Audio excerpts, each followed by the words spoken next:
कहानी एक ऐसी बेटी की विदाई की है जिसके मायके से जाने का मकसद कुछ और ही था। क्या है माँ, कितनी सिंपल शादी की है मेरी। मैंने क्या क्या नहीं सोचा था। अरे बेटा, कैसे तेरी शादी धूमधाम से करती। तुझे कहा तो था कि 1 साल रुक जा, थोड़ा पैसे का इंतजाम हो जाता तो अच्छे से कर देती शादी। अभी अभी तो तेरे पिता का देहांत हुआ है। दुनिया तो बातें बना रही है कि पिता की मौत को 6 महीने नहीं हुए और बेटी को लव मैरिज करने की पड़ी है। बोलने तो जो बोलते हैं बोले, मैं किसी से नहीं डरती। अरे पर बेटा, बात तो सही है ना, कुछ दिन तो रुक जाती। वाह, क्यों रुक जाती? और मयंक को कोई और लड़की पसंद आ जाती तो क्या करते माँ, बोल। अरे पर बेटा, ऐसे डर कर क्यों रहना। अगर वो तेरे लिए 1 साल नहीं रुक सकता था तो शादी करके तो तूने बहुत बड़ी गलती की है। उफ़ो, अब बस माँ, लेक्चर कम दो ना। पापा की तबीयत काफी वक्त से खराब थी, सभी जानते थे कि उन्हें जाना है। फिर मयंक और मेरी शादी की उम्र भी तो हो रही थी। माँ क्या बोलती, बेटे से बहस करके अपना मूड खराब नहीं करना चाहती थी। मेघा के पिता का 6 महीने पहले ही देहांत हो गया था। पिता से बहुत ज्यादा प्यार करने वाले मेघा के भाई को कुछ होश ही नहीं रहता। बेटा आकाश, कब तक ऐसे पापा को याद करता रहेगा। जिंदगी में आगे बढ़ना है बेटा। हाँ, जैसे तुम और मेघा बढ़ गए, आप लोगों को तो जरा भी शर्म नहीं आई। पापा को गए अभी 1 साल भी नहीं हुआ, आप लोगों ने घर पर मंडप सजा दिया। माँ को पता था कि आकाश इस बात को 10 बार बोलता है, वो उसे समझाती भी तो क्या। बेटा, मेघा को लड़का पसंद था, फिर पापा भी तो मेघा की शादी को लेकर चिंता किया करते थे ना। और देख, मयंक है भी कितना अच्छा लड़का, दहेज में 1 पैसा नहीं लिया और शादी भी कितनी सिंपल थी। बेटा आकाश माँ के इस बर्ताव से दुखी हो जाता है। वो वहां से चला जाता है। वहीं मेघा ससुराल जाती है, जहां मयंक कहता है, देख मेघा, साफ बात है, मेरे घर में माँ तो है नहीं, पापा भी साथ नहीं रहते। मैं भी बिजनेस और काम के चक्कर में तुम्हें ज्यादा समय नहीं दे पाऊंगा, तो देख लो तू क्या करना है। मेघा जो घूमने फिरने की शौकीन थी, वो अब 4 दीवारों में बंद कर रह जाती है। वो सोचती है कि क्या करे, कैसे शादी के पहले जैसे जिंदगी एंजॉय करे। मयंक, मैं माँ के घर जा रही हूँ, तुम 2 दिन बाद मुझे लेने आ जाना। अरे मेरे पास इतने पैसे नहीं है कि मैं दिन में 4 बार तुझे लेने और छोड़ने आऊँ, समझी। ये क्या हो गया है मयंक, शादी से पहले तो बड़ा प्यार था, अब ऐसी भाषा। मेघा माँ के घर जाती है।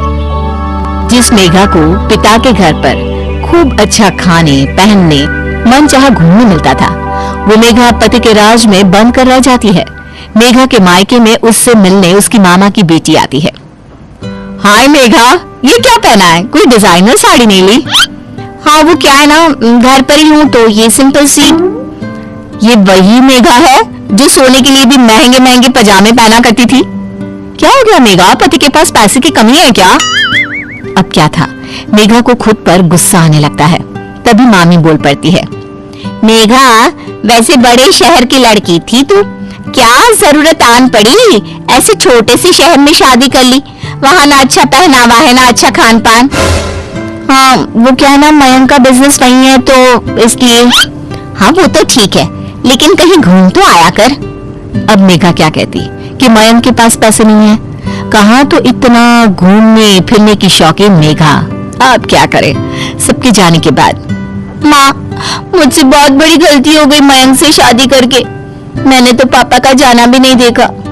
मयंक जो पैसा दिखाया करता था वो पैसा उसके पास है ही नहीं, ऊपर से छोटा शहर, शुरू होते ही खत्म हो जाता है। ना कोई मॉडर्न कपड़ा पहनो ना कहीं घूमने जाओ। माँ, मेरी जिंदगी तो किसी बूढ़ी औरत जैसी हो गई है। देख बहन, अब यहाँ तो कुछ है नहीं। पापा के जाने के बाद तुरंत तेरी शादी के कारण सब लोग हमसे नाराज हैं। अरे तो मैं कौन सा कोई बहुत खुश हूँ, मैं भी तो जैसे तैसे लाइफ काट रही हूँ। अरे तो की क्यों शादी, कोई तेरी उम्र भी इतनी नहीं हो रही थी, तब तो लव मैरिज के चक्कर में तूने शादी कर ली।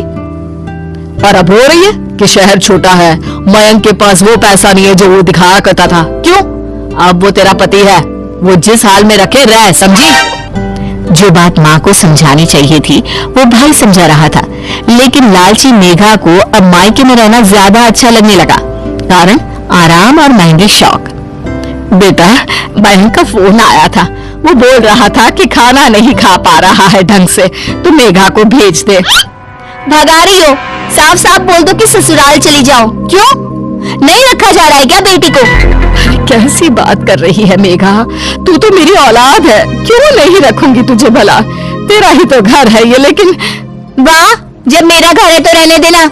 वैसे भी कौन सी पापा की नाक रही है कि बेटी शादी के बाद मायके में आ पड़े तो कट जाएगी। तभी भाई आता है।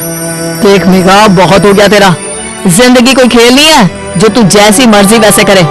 किसी के घर की बहू बनकर गई है तो वहां की भी निभानी है ना। बकवास मत करो, घर पापा का है और मेरा भी हक है। मैं कल ही वकील बुलाकर बात करती हूँ। माँ के तो पैरों तले जमीन ही हिल जाती है कि ये क्या बोल रही है। वो बेहोश होने ही वाली होती है कि बेटा उन्हें थाम लेता है। माँ माँ क्या हो गया, प्लीज परेशान ना हो माँ। अरे बेटा समझ में नहीं आ रहा, इस लड़की की परवरिश में मैंने कौन सी कमी छोड़ी। ये जैसा कहती गई मैं करती रही। तो मैंने कौन सी गैर कानूनी बात कर दी है? जो है वही तो कहा। क्यों? अरे बेटा, ये तेरे पापा की आखिरी निशानी है। इस घर को उन्होंने बहुत ही जतन से बनवाया था। मैं इस घर के टुकड़े नहीं होने देना चाहती हूँ। नहीं होगा माँ।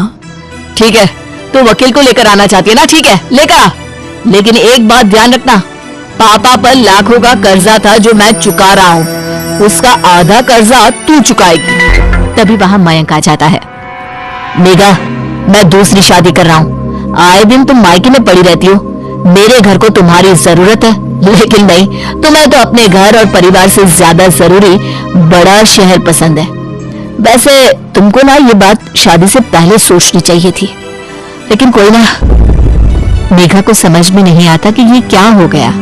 कहा तो उसने एक ऐश की जिंदगी सोची थी, लेकिन हाय रे, ये क्या हो गया।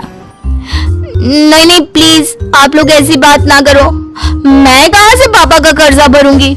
मयंक, तुम दूसरी शादी क्यों कर रहे हो? मैं घर चलती हूँ, मुझे माफ कर दो। माँ, मेरी विदाई कर दो।